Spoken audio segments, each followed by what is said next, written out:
The gravel of the estate path crunched beneath the tires of the idling black town car, a sound entirely too loud for the heavy quiet settling over the garden. The fountain in the distance continued its rhythmic splashing, indifferent to the fact that the world had just cracked open. I stood near the edge of the white rose bushes, my dark suit feeling more like a tactical vest than morning attire. My chest was a hollowed-out drum. Elena was gone. The service was over.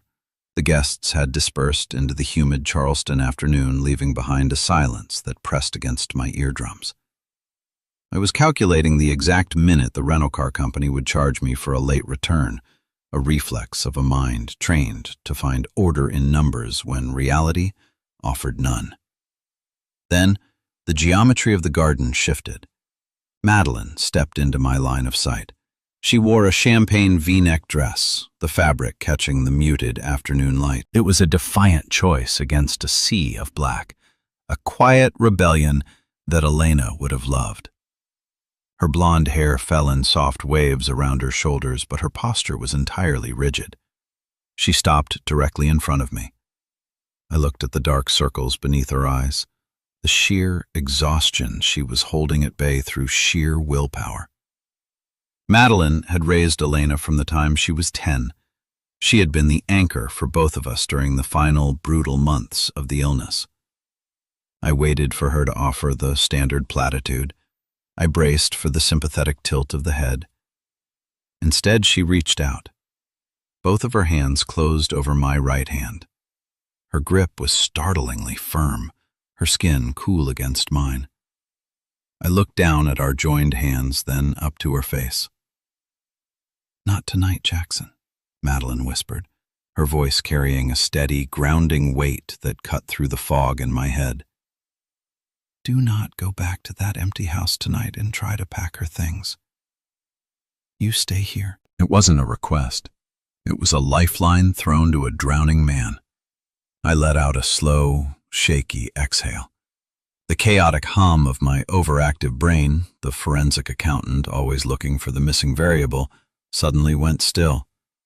The transfer of stability was immediate. I didn't need to be the competent one for the next 12 hours. I just nodded.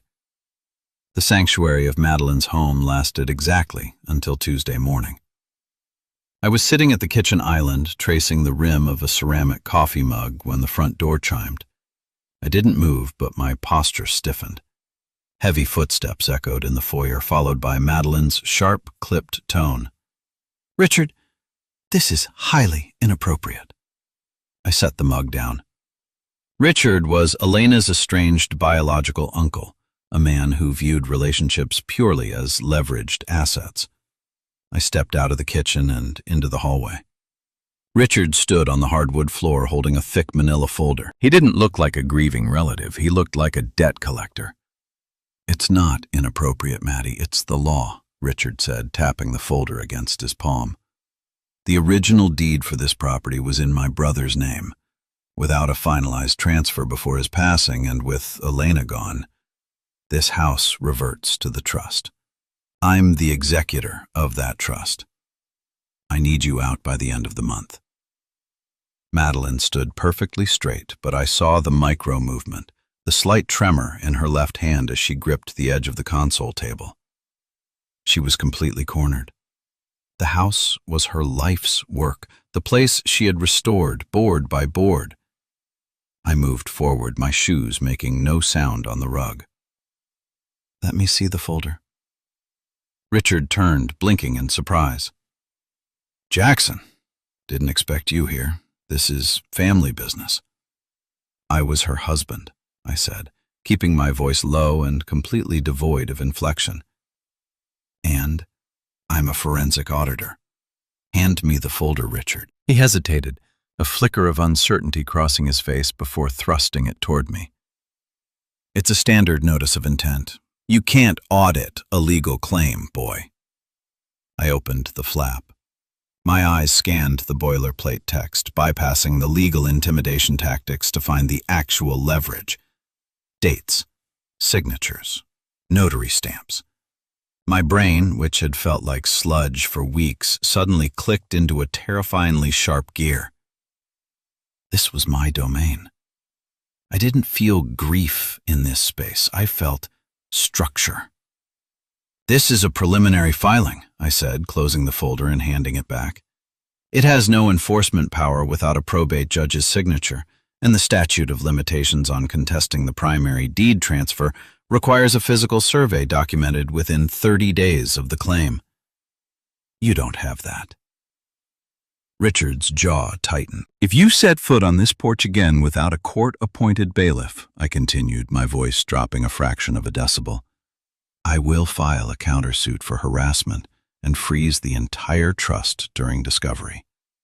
It will tie your assets up for 3 years. Do you understand the math on those legal fees?" The foyer went completely silent. Richard looked at me, then at Madeline. He shoved the folder under his arm. "This isn't over," he muttered, turning and pulling the heavy oak door open. He let it slam behind him. I stood there, breathing evenly. I turned to Madeline. She was staring at me, the tremor in her hand entirely gone. "I need a favor," she said quietly. "Name it." "I have a meeting with the estate lawyer tomorrow at noon. I need a witness. I need someone who understands the numbers." "I'll drive you," I said. It was the first concrete plan I had made in a month. The law office of Claire Montgomery smelled like old paper and lemon polish. Madeline sat beside me at the polished mahogany table, her posture flawless. But I noticed her twisting the silver ring on her right hand. It was a nervous habit I hadn't seen since the hospital waiting rooms. I opened my briefcase, extracting my laptop and a legal pad. Claire, a sharp-eyed woman in her 50s, pushed a stack of documents across the table. "Richard's lawyer sent these over. It's a proposed settlement. He takes the house but offers you a 50% payout of the current market value, minus legal fees." Madeline reached for the pen. "If I fight this, it could drag on for years. I don't have the stamina to fight him in court, Jackson. Maybe I should just sign." "Wait," I said. I pulled the stack toward me. I didn't look at the summary page. I looked at the itemized deductions on page 4. I ran my finger down the column of numbers, cross-referencing the maintenance fees listed against the property tax records I had pulled on my phone in the waiting room. My eyes caught a discrepancy. A massive one. "Don't sign," I said, my voice cutting through the quiet of the office. Madeline looked at me, her hand hovering over the paper. "Look at line item 42, I said, pointing the tip of my pen at the specific clause. "He's claiming retroactive management fees for the trust dating back 10 years. But this LLC structure wasn't incorporated until 3 years ago." I looked up at Claire. "He's backdating expenses to zero out her 50% equity. If she signs this, she gets nothing.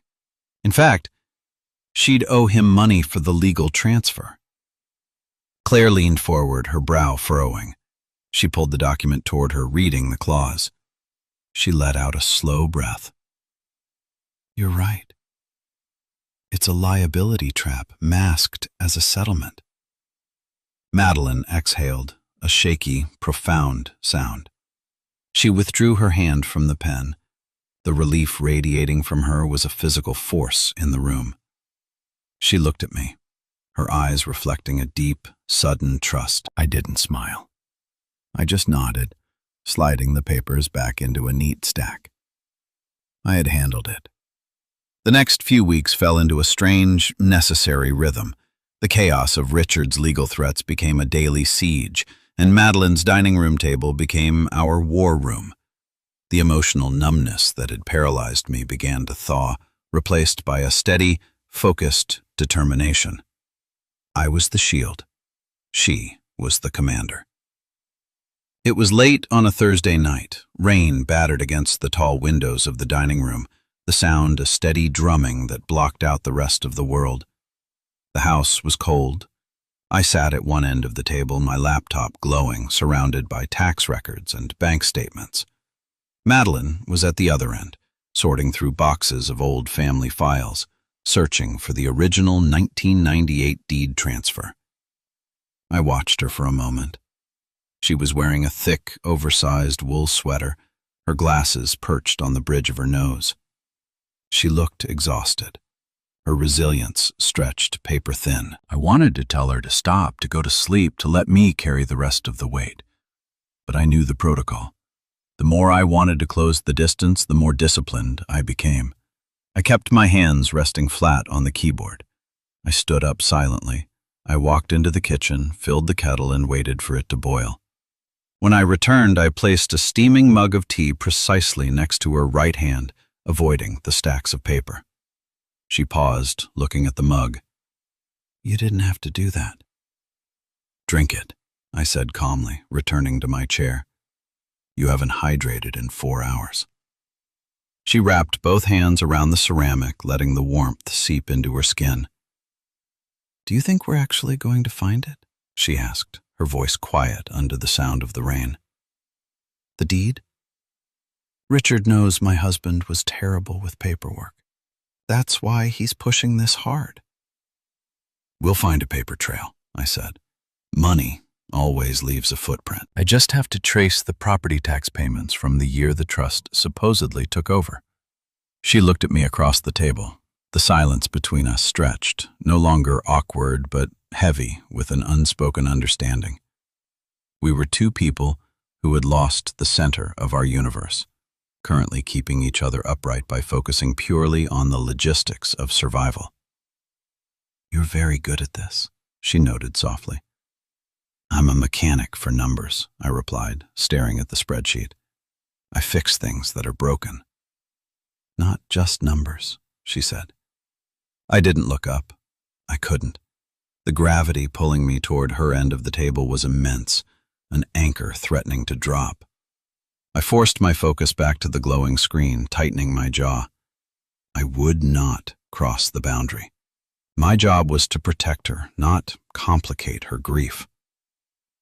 The midpoint twist arrived in a plain white envelope on a Tuesday afternoon. I was on the porch, reviewing a timeline I had built on a legal pad when the courier pulled up. I signed for the certified letter and walked back inside. Madeline was in the kitchen. I handed it to her. She sliced it open. I watched her eyes scan the single sheet of paper. Her posture, usually so impeccable, seemed to instantly collapse inward. The paper slipped from her fingers, fluttering to the hardwood floor. "Madeline?" I stepped forward, closing the distance between us. "It's a freeze order," she whispered, her voice entirely devoid of breath. "Richard filed an emergency injunction. The bank just locked the estate accounts. I can't pay the lawyer. I can't pay the property taxes due on Friday." The panic in the room was a living, breathing thing. I looked at the paper on the floor. Richard had moved up the timeline, weaponizing the legal system to drain her resources before we could find the proof.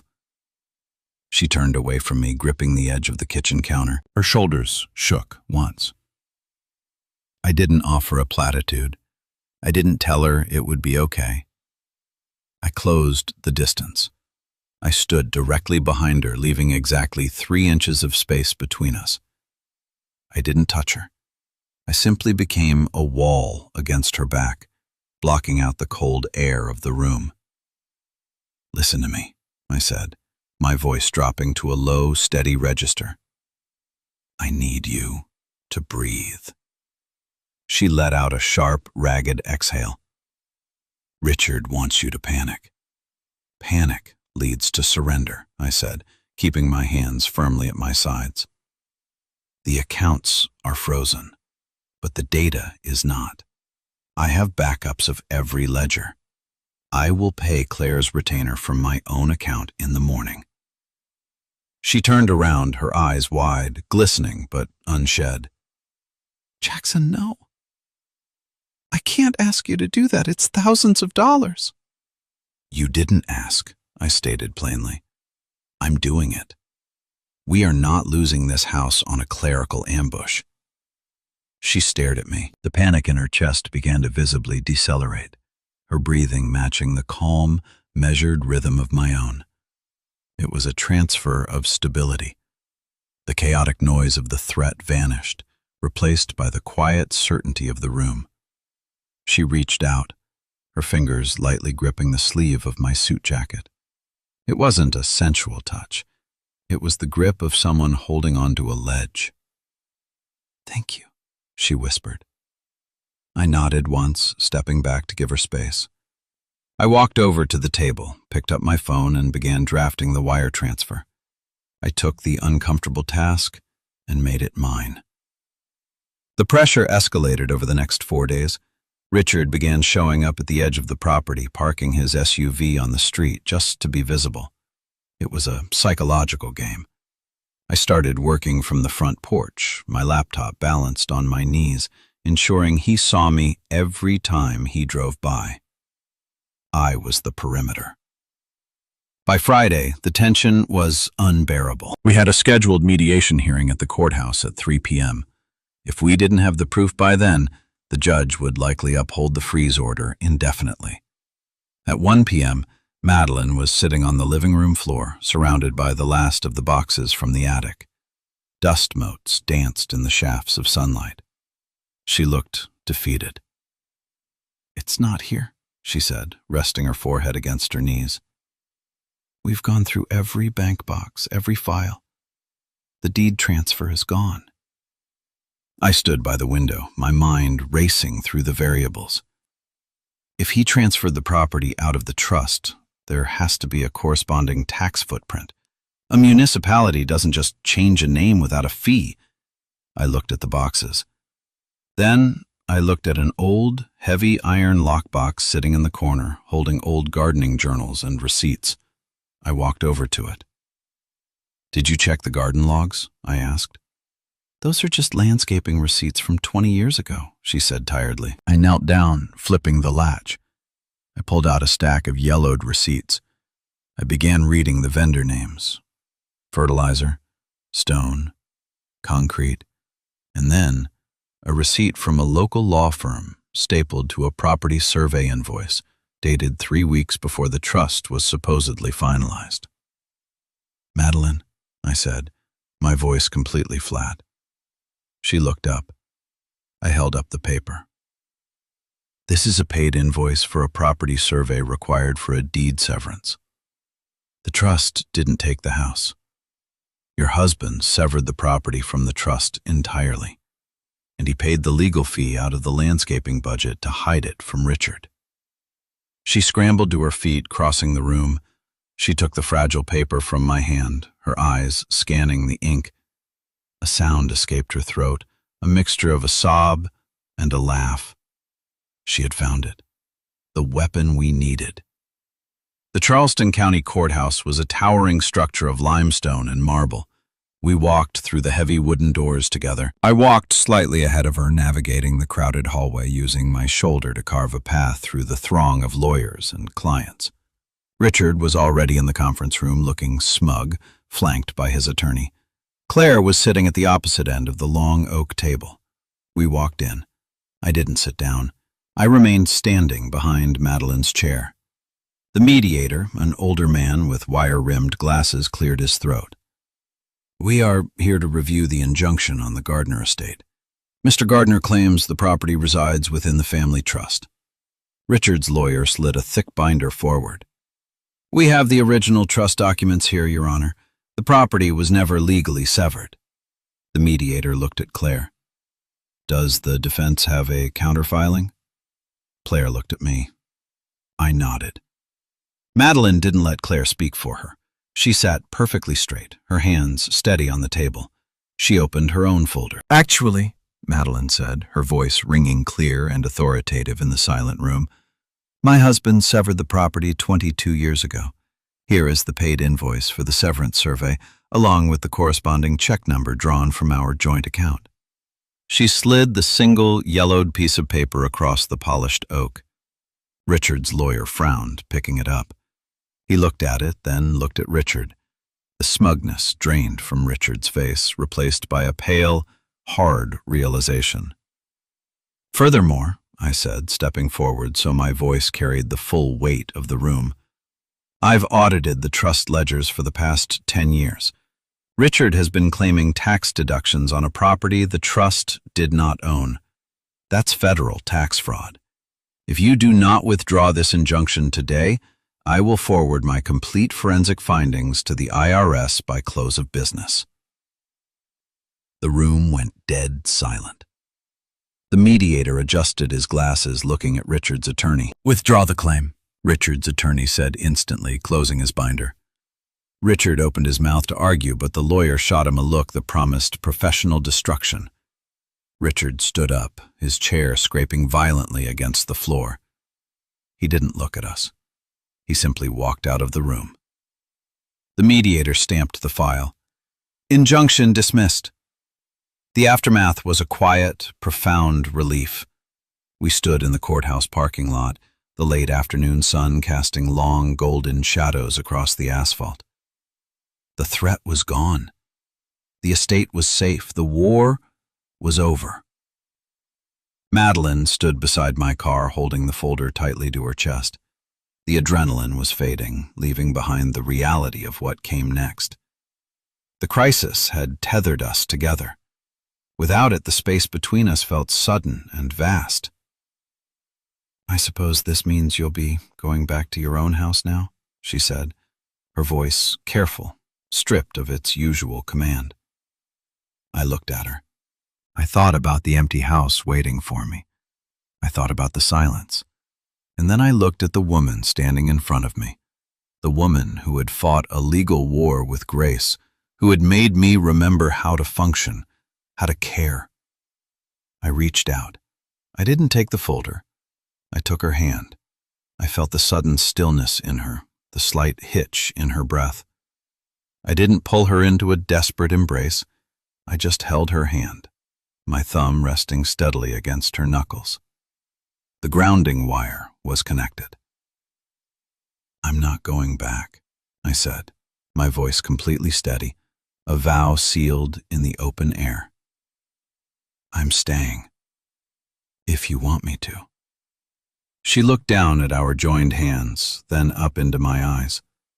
The exhaustion in her face was replaced by a quiet, absolute certainty. She didn't offer a dramatic speech. She didn't need to. She took a step closer, closing the 3 inches of protective space I had maintained for weeks. She reached up with her free hand, her fingers resting lightly against my jaw. The touch was an arrival. The wandering was over. I leaned down, closing my eyes, and pressed my lips to hers. It wasn't a spark. It was the dropping of an anchor. It was the heavy, grounding absolute of a promise made without words. The chaotic noise of the past 2 months faded entirely, replaced by the perfect, silent shelter of the moment. We were safe. You know that feeling when the floor drops out from under you and you assume you're just going to keep falling? I learned that rock bottom isn't the end. It's the solid foundation you build the rest of your life on. Real love isn't about rescuing someone from the dark. It's about standing in the dark with them, holding a flashlight, until they remember how to walk out on their own. Please like and subscribe so we can share more stories like this.